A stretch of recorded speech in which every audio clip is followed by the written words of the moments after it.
lot of us are feeling on the outside these days. But I think that's where it comes from. It's basically just they're not Americans.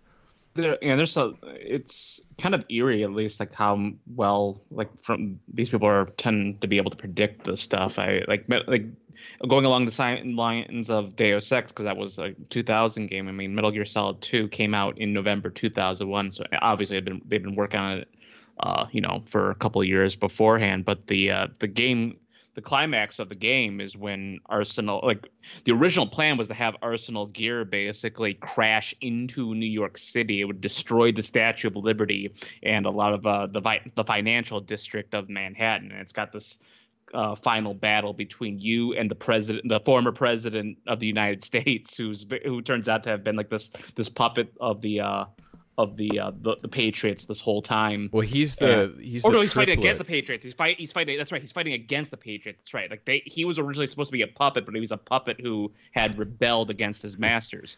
But yeah, no. But the original plan, like, again, this game came out 2 months after 9/11, and they stripped footage of the crash into New York City because of, like, right. Well, I mean, just because, like, it was just too soon. But it has this really funny scene as well, as, like, after it's all done, like, New Yorkers, like, in the chaos of this, are just calmly walking to work. It's just there's no mass panic or anything like that. But that's one of the eeriest things about Metal Gear Solid 2 is they were developing this. And, like, I mean, I guess it would be obvious to, if you're going to have, like, some kind of terrorist attack, it's going to be on New York City. But I don't think Americans ever felt like something was coming at that time period. No, but not really. I mean, Lone Gunman notwithstanding, the conspiracy theory about that episode where they actually show a plane crashing into the World Trade Center. I mean, nobody watched that show anyway, so yeah, like, to your point. Except my parents, apparently. I tried to watch it because I was a huge X-Files guy, and it was just too much comedy. Like, they should have done more, I think, X-Files style. We don't need to go on a tangent about this, but it only lasted one season, which was sort of unfortunate because it was kind of an interesting group. But somebody on Twitter, by the way, recently compared us to the Lone Gunmen, which was I was very honored by that. So I'll let you guys guess which of us each character is most embodying. Well, clearly one of them's not Nick Mason, because I don't recall there being a Nazi among them. No, I think one of them you could say was Nick, actually. But anyway, that's to interpretation. Was he obviously a drifter? Looked like one. So okay, I had a couple other things I wanted to bring up. So just regardless of the details, there seemed to be some recurring style elements to the games that came out in each of the iterations that I thought were notable. Obviously, Solid Snake is, the masthead and the anchor, and that's the guy you want to play. You're from his eyes. You're seeing the world as sort of a really highly skilled, experienced, cynical soldier that everybody looks up to and calls upon, whether you want to or not, and you're duty bound to perform a role.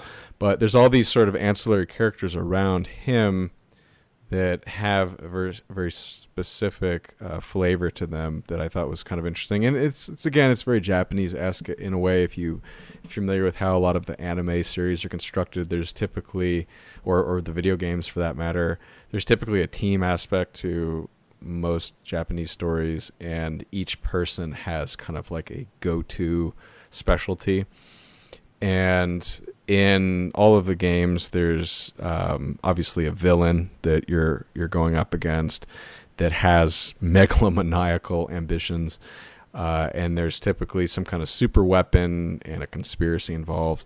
There's also somewhat of a love interest in each game, it seems. The way they do that is different each time. The one that I played the first time was the Metal Gear Solid one, so it was obviously Meryl, the girl you're supposed to save. She's kind of the princess in the castle in some ways. But at other times, they'll make the love interest kind of a femme fatale character where the girl is by no means inexperienced or a princess. She's kind of almost your adversary, and you kind of end up falling in love briefly, and then she'll betray you. So they play with that dynamic a lot. Oh, yeah. There's also kind of the scientist, nerd archetype, engineer archetype who really has no clue about philosophy or morals, but they just love to make things.